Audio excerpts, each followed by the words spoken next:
Raimond, ēst! Olimpiskās brokastis. Raimond, ēst! Olimpiskās brokastis. Radio Boom FM kopā ar Raimondu Bergmani.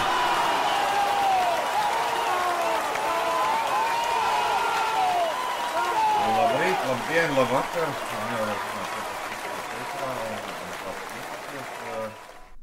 Brokastīs ir, es varētu teikt, noķēru garām skrienot.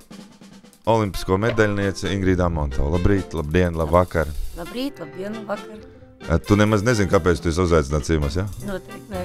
Es gan zinu. Pirmām kārtām mums nav vairs daudz laika palicis līdz olimpiādei. Un tā ir ziemas olimpiāda. Un cik es atceros, tu esi startējusi 3. Divās. Ar pusi jāsaka. 2. Kāpēc puse? Tāpēc, kad pēc 88. gadā uz Kalgarijas netiku. Pateicoties tam, ka pacīnījos, lai tagad visi brauktu kā latvieši uz olimpiskām spēlēm paši. Zem sava karoga, zem savas himnas un zem savas atribūtas. Tagad ir 2014. gads, tad 26 gadi pagājuši. Vai tu to nenožēli? Nē, man olimpiskās spēles pirmkārt toreiz. Nezinu, kam pateikties visu varenājam un savai ģimenei. Olimpiskās spēles bija mana vecākā meita. Praktiski no vienas lielas misijas uzreiz bija otra. Jo vispār jau sportistiem ļoti sarežģīti ir. Es tagad uzdošu tādu filozofijas jautājumu, par kur es visu laiku domāju, arī pats caur savu sporta karjeru ejot. Kā tev liekas, vai ģimene, aktīvi sportojot, ne tajā brīdī, kad tur tā, bet aktīvi sportojot, ir tā kā, nevar tā teikt, bet vai viņa netraucē vai viņa palīdz? Man noteikti, es domāju, palīdz, jo tad, kad es satiku savu nākošo vīru, ja, viņš arī ir mediķis sportā, hokejā, man viņš tikai palīdzējis tos pēdējos 4 gadus, kad mēs jau bijām kā ģimene. Protams, viņš man bija tik liels atbalsts, un gan psiholoģisks, gan visādākā ziņā, man liekas.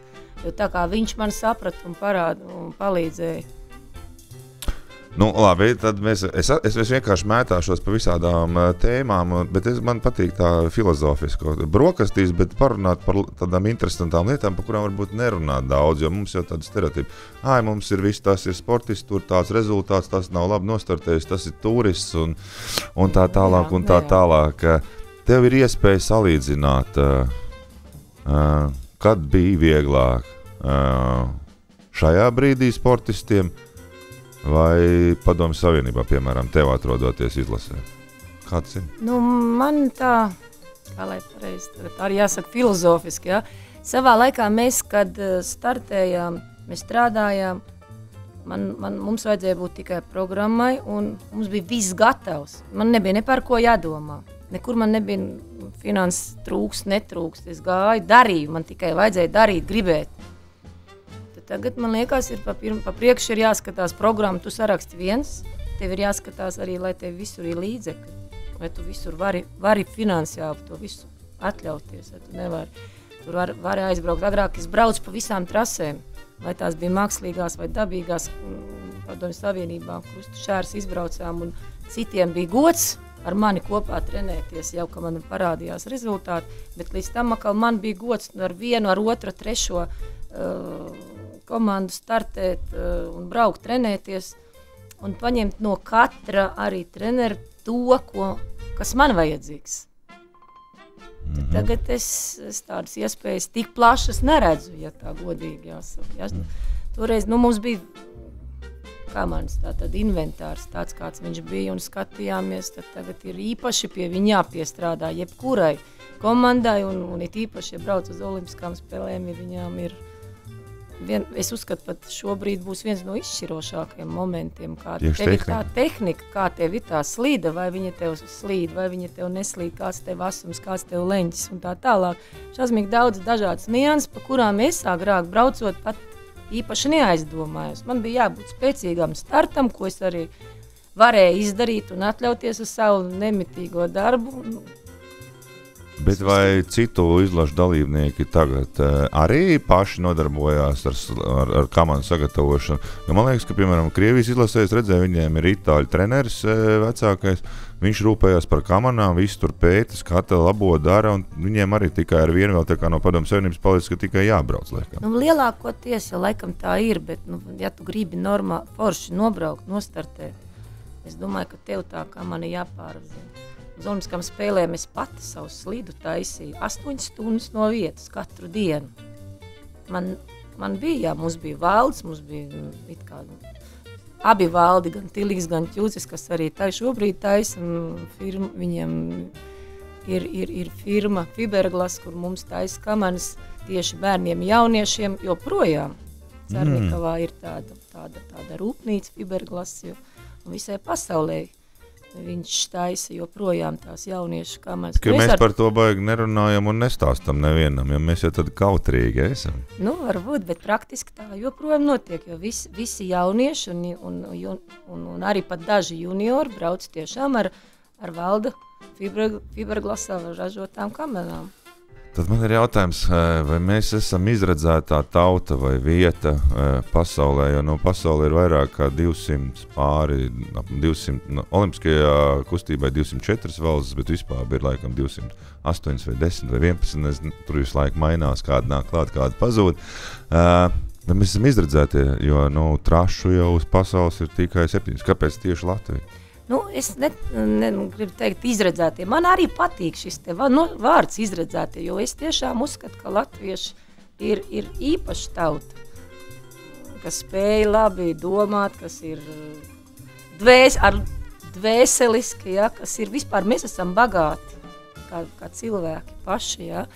Un ja mēs vēl strādājam tā, neatlaidīgi, un ja mums ir mērķis, ko iet un ko mēs gribam sasniegt, es uzskatu, ka mēs esam tiešām izredzēti, un mēs to esam parādījuši gan sportā, gan muzikā, gan mākslā. Man liekas, tas jau ir arī pierādīts, un tas tiešām... Jo pasaulē jau tikai 17 trases, un tās vēl ir lielākā daļa ir pāris valstīs, tad Amerika, Vācija, un tur pavisam maz tās valstis varbūt ir kādas 10-12, kurās ir vispār trases, un tieši mēs esam viena no tām. Siguldi ir tiešām pateicoties mums ar Vēru, es domāju, jo toreiz, kad pēc olimpiskām spēlēm sāka domāt, kur te celst, saprata, kad vajadzīgs Padomju Savienībā, bet kur? Maskava bija, Ļeņingrada bija dažādas tās vietas, bet pateicoties, ka mēs esam šeit no Latvijas, tika izlemts, ka te būs Latvijā. Nu, labi, tagad mēs apmēram esam sapratuši, kāpēc tas notika un kā. Bet, Padomju Savienība ir milzīga tajā brīdī, viņi bija un dažādas republikas, dažādi tautību cilvēki.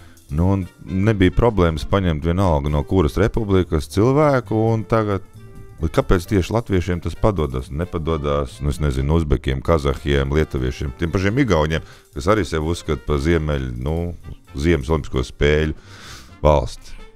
Mēs savā laikā, kad es sāku, tad 73. gadā es sāku šo visu te darbošanos ar sportu, ja. Un sākums jau bija dikti grūts un cēsīs un pilnīgi svešs, un man likās, ka es esmu iemaldījusies kaut kur, ne tur, kur man vajag, jo es tā kā mamma gribēja, lai es pa muziķi esmu pianisti. Pat muzikas skolā divus gadus nostaigāju dienā. Un ko tu mācījies? Klavieru spēlēt? Klavieru spēlēt. Bet kaut kā nepaveicās, laikam vai ar pedagogu vai kaut kā man tas neaizrāva un vairāk bija spēcīgs skuķis, tāds lauku, man kaut kā gribējās. Žēl, varbūt tam pedagogam vajadzēja būt tomēr labākam, varbūt mums tagad arī būtu tikpat laba mūziķa, kā tu esi tagad sporta jomā. Bet, labi, jā, tas ir... Ja būtu, tā būtu, vai ne? Tu zini, kā tur būtu. Jā. Lūk, un mēs bijām ļoti daudz, pat šeit, savā laikā, toreiz mūsu grupā, kad sāku, mums bija 40 meitenes. Miezīts Andris, mans pirmais treneris, kad mūs uzaicināja, un tad jau pēc pirmā treniņa atkrita. Tātad tas ir arī atkarīgs no cilvēkiem. Ko jūs 73. gadā pirmajā treniņā darījāt? Tātad es sāku pirmkārt pavasarī, kāpēc es domāju, ka es pēc tam, kad es sapratu, kad es esmu kamanās, jo sākumā bija sezona bija beigusies, un mēs sākam pārējais sezons, tātad fiziskā sagatavotība. Skriet, lekt, pumpēties, sporta kamanas spēles. jūs pat nebijāt redzējuši. Es kamanas neredzēju, domāju, vaiku forši, man tas ļoti patikās. Un tad es mājā uzsēdos pirmo reizi uz kamanām, ka viņas man grāvī veda. Un es nevarēju saprast, pie treneris, ko jūs man te iesmērējāt. Es saku, viņas taču grāvī brauc. Viņš man vēlreiz vienu iedod, otru, trešo. Un beidzās treniņš, un es neesmu tā arī nobraukus no augšas. Un es ielieku man divnieku. Vai man divnieku. Un tad sākās. Tā divnieku labošana, tas, es domāju, ir tātad no tā. Tas ir atkarīgs no cilvēka, jo man tas kaut kā aizskāra, aizvainoja. Un treneris toreiz mācēja atrast to laikam pieeju man arī. Citam būtu pofīgi, man tur divnieks, un es negribu vairāk vai vēl kaut kā. Man tas aizskāra un man viņš bija jālabo. Es viņu laboju, ka es jau jūnija beigās es jau biju Latvijas izlases spēcīgākā bija meitene. Tātad tur sākās skrituļu kamanas un tā tālāk vasaras sagatavošanas periods jau. Lūk, bet tas stāsts ne par to, kad es aizbraucu uz Vissavienības sacensībām, tad tur nebija pāris meitenes. Tur bija 50, 60 meitenes, startējis gan meitenes, gan sievietes un tā tālāk. Visas, kas gribēja tur tikt tai PSRS, gan jau junioru izlasē, gan pēc tam arī lielā izlasē. Lūk, tur tas darbs sākās nenormāls. Bet jūs taču dzīvojāt kaut kur tur prom, Krievijā bija tur Urālos vai kur tur bija tās trases, un visi tagad arī tur ir palikuši, vai ne? Dažas ir, dažas nav, bet katrā gadījumā tā kā kādreiz jau tur dabiski viss ir nolaists. Es zinu, ka bija Bratskā, man liekas. Bija Bratska nenormāli smaga trasa, Čusavajā, Zlatausta, tur Sverdlovskā bija divas. Kur tad šīs visas ir pazudus? Nav visas, tāpēc, ka tur viņas visas bija dabīgās, un tur arī nav, man liekas, ne tie speciālisti, ne treneri, kas viņas uztur. Un tāpēc visa Krievija trenējās pie mums Siguldā, un viņi uzskata šeit kā māju. Neskatoties to, ka viņiem uzbūvēja. Bet Paramonov viņiem. Bet viņi arī ir kaut kāda. Pirmkārt, tur ir nenormāli dārgs. Viss tas pasākums ļoti dārgs. Viņi paši saka sev, priekš viņiem. Ja? Un tad tur ir ļoti daudz problēmas, gan lielas ar dzīvošanu. Bet tagad būs Soči. Soči tagad ir jauni. Labi, man ir grūti spriest, es tur neesmu bijusi, bet pēc nostāstiem viss ok, tur esot. Kādu brīdi tur būs ok. Bet tas, tad Bratskā, kaut to sauc Čusavajā, Sverdlovskā, tās bija līdzīgi tā kā Sankt-Mauricā, viņas ziemā tika mūrētas augšā no sniega, viņas tika augstumā ar sniegu. Tātad sniegs tiek samaisīts ar ūdeni un tika līmētas. Un saldētas. Jā, nespēja, Bratska nespēja konkurēt ar Sankt-Mauricu. Bratska bija vispār ārprātīgi trasa betonā pirmkārt, un tad viņas tās šausmīgi mazas bija, maza rādījusa virāži, viņas lielā ātrumā, un tad tur, kā mēs teicām, gaļas mašīna, kad Bet tur brauc arī ar bobslēju, es zinu, brauc bobslējas, tur viņi teica, ka ja nobrauc Bratskā, tad tas tā kā Everestā uzkāpt apmēram. Tieši apmēram, es varētu teikt tā, jo es pirmo braucienu, kas tur aizbraucu savā laikā, man bija kaut kādi 15 gadi laikam. Es no augšu braucu, es tikai pustrasi veicu, es izskritu. Pat izkriti? Nē, es nokļūdījos, tur riņķi izējā, nokļūdījos, un es kā saka, līdz to braucienu līdz finišam neveicu, bet bija nenormāli apsitusies, un es domāju, nē, es vairāk te tādu sportu man nevajag, es aizgāju pie trenera, saku, dodiet man biļeti uz Rīgu, es te vairāk nebraukšu un nepalikšu. Tad man apstrādāja vecākās Latvijas toreiz meitenes izlases, jo es jau biju visjaunākā. Es tevi veda, te tik tālu, pāris 100 rubļiem bija tāda biļeta, un ko tu esi tagad mazais iedomājies? Un tu brauksi un viss notiks. Un tiešām es otrā nācu pēcpusdienā kāpu atkal augšā. Tur tāda virā starta estakāta, kas vējā šūpojās. Nepavēlt, kā saka, bija krusti jāmeklē, kā saka. Tur bija katru braucienu dzīvību. Cīņa par dzīvību. Bet, tā smagi, jā. Bet, kad es veicu vienreiz, otrais, trešo reizi un nostartēju labi, tad man pēc šīm sacensībām arī paņēma Vissavienības izlasē. Bet kurā brīdī notika tas, Ingrid, ka tev saprati, tas klikšķis, ka tu, es nevaru saprast, jo es braucu ar Vučko lejā pa Siguldu, man jau ar 80 kilometriem braucot lejā jau bija tādas Bet es iedomājos, ka jūs braucat tajās kamanās, tur ir pāri pa 100 km. Un nav tāds brīdis, un kurā brīdī tev tas notika, ka tu nebaidies, vai tev tas, kā tagad stāst, ka tas adrenalīns izstrādājas, un tu gribās un izbaudīt to visu. Un kad nav tās, man liekas, vai taču ir kaut kādā brīdī baiļu sajūta, vai ne? Raimond, baiļu sajūta ir vienmēr, bet tad, kad tu uzkāp, un tad tev ir tās bailes aiziet momentīgi, jo tev ir cits uzdevums, tev ir uzdevums meklēt īsāko ceļu līdz finišam.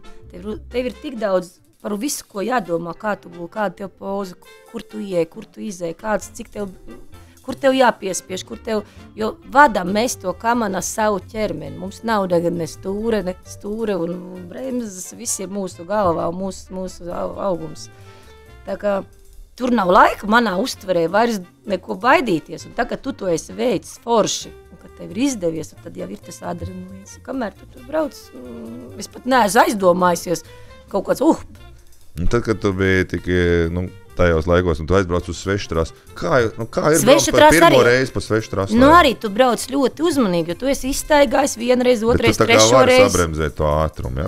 Tu vari pieliec bišķiņu sākumā varbūt, bet mēs jau, aizbrauc, tad ir 5, 6, 7 braucieni un tev ir sacensības. Tu nevar atļauties bremzēt ilgi un dikt un domāt tagad. Tev ir visu laiku, tāpēc mēs strādājam, un tas saucamais autogēnais treniņš, šausmīgi daudz mēs izmantojam, aiztaisot acis vai tur zīmējam un domāms izjūtās, izbraucam to trasi no augšas līdz lejai. Krustu šērs jāsaka no vienas puses, lai braucot tev nekas nesajūk, ja? Tātad tev tur liekas vienā virāžā, tur jau izrādās cita. Pašā sākumā man šatad notika tā, bet... Par to, kas notika tālāk, mēs uzzināsim pēc neilga brīža. Tagad neliela atpūta. I got you, baby. Atpūtušies esam atpakaļ. Sarunā olimpiskajās brokastīs, filozofiskajās sarunās ar dažādu sporta veidu cilvēkiem, kam ir bijusi un varbūt vēl būs iespēja startēt olimpiskajās spēlēs. Šodien ciemos ir Ingrīda Amonta. Par medaļu jau droši vien daudz ir stāstīts un runāts, jā. Bet vakar, piemēram, tika apstiprināts dalībnieku oficiāla delegācija Latvijas uz Soči olimpiskām spēlēm, un tur ir 1, 2, 3, 4, 5, 6, 7, 8, 9 kamaniņbraucēji. Tas ir daudz. Mēs esam liela valsts. Esam. Bet īpaši kamaniņu sportā. Žēl, ka mums ir tikai šeit sievietēm vajadzētu būt vēl trešai droši vien. Ja mums būtu, mēs varētu braukt. Ja? Jā, mēs būtu, tad varētu. Bet būs. Kādreiz būs. Būs. Ja mēs strādāsim tā, kā mēs strādājam, es domāju, ka vajadzētu būt. Un vēl jau ir iemesls, kāpēc Ingrīda tieši šodien ir šeit, tad mums ir, kā es teicu, Ingrīdai braucot uz Siguldu, noķēru viņu uz pusstundiņu, lai viņa atpūšās, jo tik daudz cilvēks dara, kad lai Dievs dot visiem mums tā spēku un izturību un dzīvesprieku to darīt, ko dara Ingrīda ikdienā. Jo, ja mēs tā visi strādāt, tad es domāju, mūsu valsts viens liels panākums tiktu iegūts. Bet, tu brauci un ir 9. pasaules kausa posms, pēdējais pirms Sočiem un vienlaicīgi arī Eiropas čempionāts. Ja? Un nākošais gads pie mums būs pasaules čempionāts. Ja? Jā. Redz, tā kā es šo to laikam arī zinu. Bet vakarā atnākot mājās un lasot mēdīju telpām, ka nav atbraukuši vācieši. Kāpēc? Viņiem bija, es saprotu, ka viņi lielākā daļa ir jau gandrīz tos pasaules kausus ieguvuši, jo viņiem tur nav ne. Bet vai viņi speciāli gatavojās, atpūšās pirms Sočiem? Vai kas? Ir lieta tāda, kad tagad pēc pēdējiem 3 pasaules kausu posmiem tiks arī starta kārtība. Tātad tur izlozē. Sočos? Jā, Sočos. A, B un C, tātad viss tās grupas tiek komplektēts, un tāpēc ir ļoti svarīgi visos šajos pēdējos 3 kausos iegūt pēc iespējas labākas vietas. Tad viņiem arī tas ir svarīgi. Kāpēc viņi nebrauca? Viņiem nepatīk Latvijā? Siguldas trasi. Ko mēs viņam izdarījām? Jūs apbižojat viņu? Siguldas trasi praktiski ir viena no vissarežģītākām trasēm.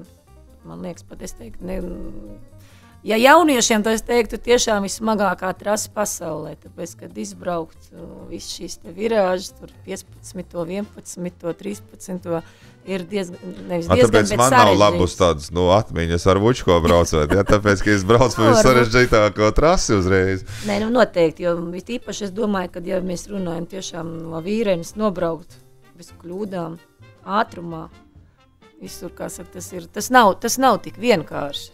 Tiešām jāstrādā, kas ir tajās trasēs, kas, piemēram, es nezinu, Oberhofs, Vintenbergs, Kēnigs, Eagles, es nezinu, tur ir daudz vēl citas trases.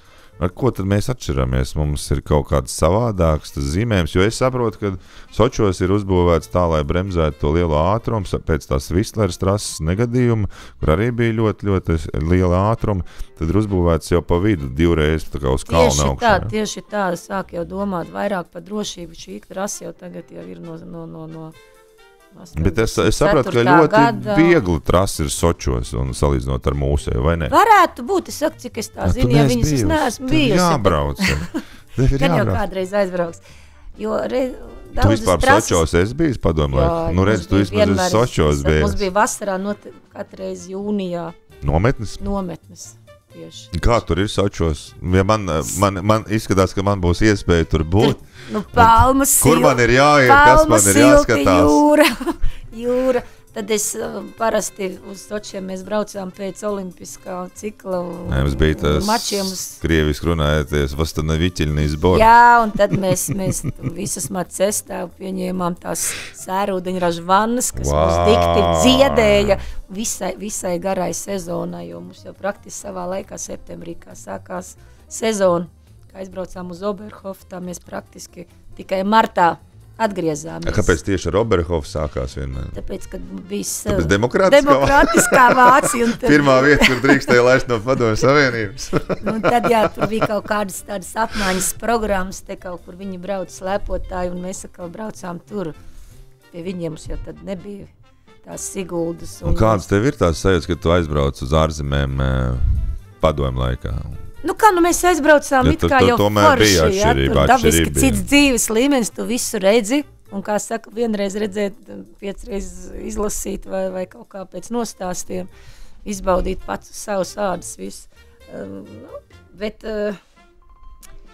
tik ilgi, ka tu dzīvo, un te visu laiku ir nenormāls režīms, tu celies, un sākās rītaros, un viens treniņš, otrs treniņš, trešais treniņš, kamanas, un atkal celies, un atkal tas pats sacensības izdodās. Tad tu neko neredz no šīs skaistās valsts? Ir jau brīvdienas, un tad mūs tur vadāja mazliet, tā es nevaru teikt, tā kā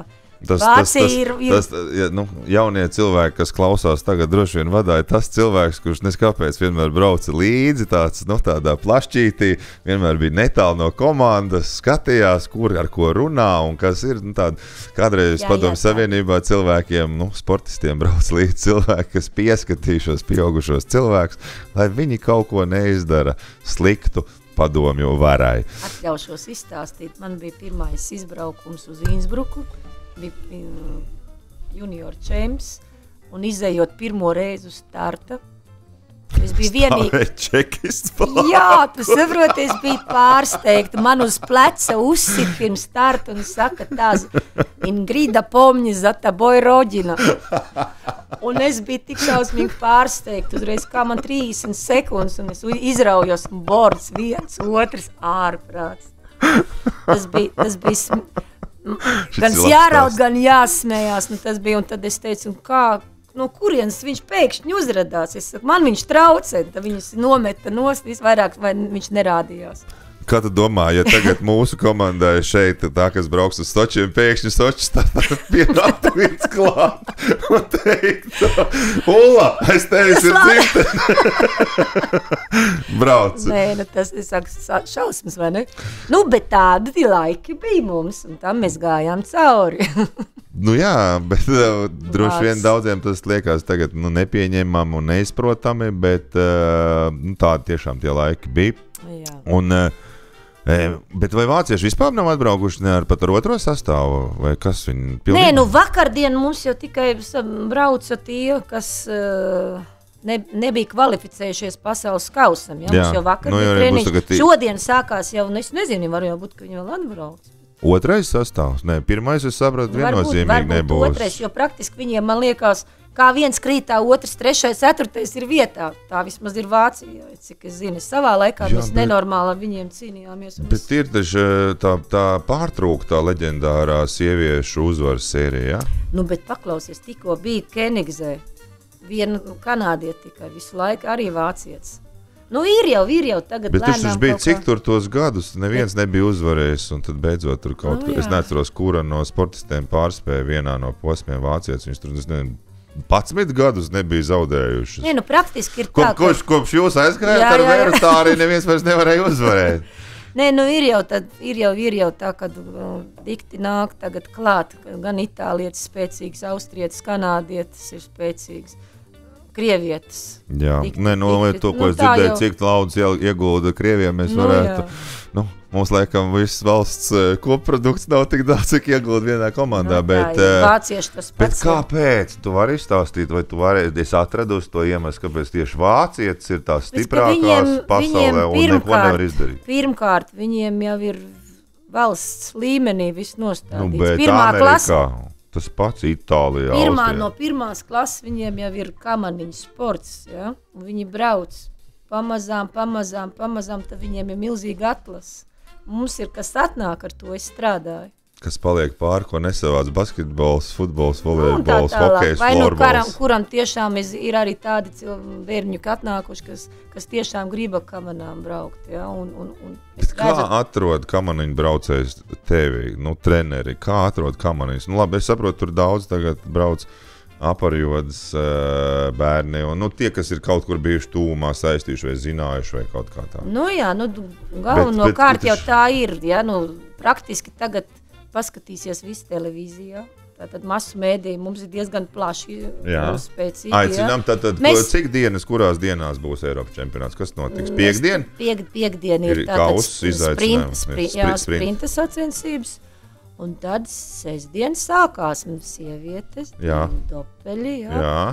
Un svētdien mēs puikas un stafeti. Ir stafeti, jā, komandas gonga. Tā kā mēs vajadzētu aicināt visus, neskatoties uz šiem laika apstākļiem, vai ir grūtāk braukt šādos augstumā vai ne?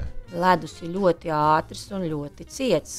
Kura kļūdiņa uzreiz bet nav augsti sportistiem, taču nekā nav, viņiem tas triko un viss. Tu zini, ir termovēļā apakšā? Tu zini, viņi brauc nepilnu minūti. Ja?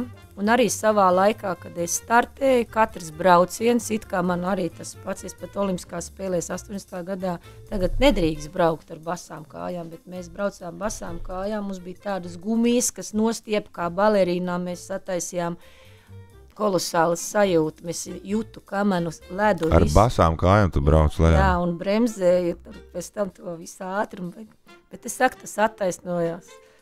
Tā vispār tā nedrīkst, bet toreiz nebija tādas aizliegums. Mēs jau esam no tās valsts. Jā, to mēs izdomājām toreiz. Mēs no tās valsts. Peru un Valdi, ka mēs tā varam. Ja tas nav aizliegts, tad to drīkst. Jā, tieši tā. Lūk, un tad tagad, par ko tas stāsti? Tas, kad tu 40 sekundžu laikā, 45 tur nepilnas minūtes, tu zaudē kilogramu līdz pat 2. Lūk, labākā metode tiem, kam ir problēmas ar svaru, lūdzu ejiet uz kamaniņu braukšanu. Nē, tas ir 10 dienas, 10 kilogramu. Psiholoģiski tu sādēdz, saproties. Protams, tāpēc, protams. Un tāpēc es saku dabiski, ja tu esi tā iekšā, es domāju, brats, kas trasē 2 kilogramu aiziet, kad uz starta stāv, jo tur jau bija. Kamēr līdz finišu. Ko mēs varam, protams, mēs aicinām visus piekdienas, sestdienas, svētdien atbalstīt mūsu komandu, kas ir olimpiskā komanda brauks. To neviens pēc gadiem neatcerēsies, ka šeit nav atbraukuši vācieši, un mums tas arī nav vajadzīgs. Nepatīk, nebrauciet. Ja ir bail, tad tā arī pasakiet, nevis mēģiniet citus rakstīt kaut kādus attaisnojumus, ja? Bet mēs gribētu aicināt, jo atbalsts ir vajadzīgs, Un šīs pozitīvās emocijas var būt tas, kas varētu palīdzēt arī komandai Sočos droši vien, ja šeit būs labi rezultāti, uz ko es arī ceru, un mums ir pamatotas cerības uz to, ka varētu tiešām tāda arī būt, kas pirms Sočiem, es nezinu, dažādi jau cilvēki vērtē, mums jau ir dažādi kritēriji, ja mēs vērtējam tikai pēc tā, ka mums vajag medaļas, tad varbūt mums nav tik veiksmīgi bijusi tā sezona šajās gadā kamaniņu braucējiem, bet kopumā jau nav slikti, tās sajūtas ir, un ja atceramies, kā mums gāja pagājušajā gadā Sočos, tad mēs varam tiešām ļoti cerēt uz labām lietām un aicināt tiešām visus uz Siguldu atbalstīt. Jā. Uz sestdien vēl no 10 līdz 1 lejā zem trases aiz pēdējās virāžas ir starteste kāda mākslīgā, kur varēsiet pamēģināt šīs nelielās izjūtas nostartējot. Ielecot bobā? Nē, kamanās. Kamanās? To starta rāvienu izbaudīt? Starta rāvienu izbaudīt, nogulties, nobraukt. Tur tomēr tāds neliels kalniņš. Par samaksu? Nē. Par brīvu, par vēl, kā tas ir, kā pareizi jāsaka latviski, ir par velti, nav pareizi, par brīvu laikam. Bez samaksas droši vien. Bez samaksas, tātad laipni aicināti un izbaudīt, un ja tu tur būs blakus, tad izmantojiet šo iespēju. Olimpiskā medaļniece, deputāte, 2 bērnu, 2 bērnu mamma, trenere, Olimpiešu kluba viceprezidenta. Es laikam nespēšu sarakstīt visu, ko dara Ingrid. Milzīgs tev paldies, un jūs paši saprotat no šeit pieminētā, cik grūti man bija atrast iespēju un sarunāt, lai Ingrid iebrauc. Paldies tev par to, ka tu tiešām to izdarīji. Man bija milzīgs prieks, man ir gandarījums, man ir labs garastāvoklis pēc šīs sarunas. Es domāju, ka tāds ir arī mūsu klausītājiem. Paldies. Uz redzēšanos. Raimond, ēst! Olimpiskās brokastis. Raimond, ēst! Olimpiskās brokastis. Radio Boom FM kopā ar Raimondu Bergmani.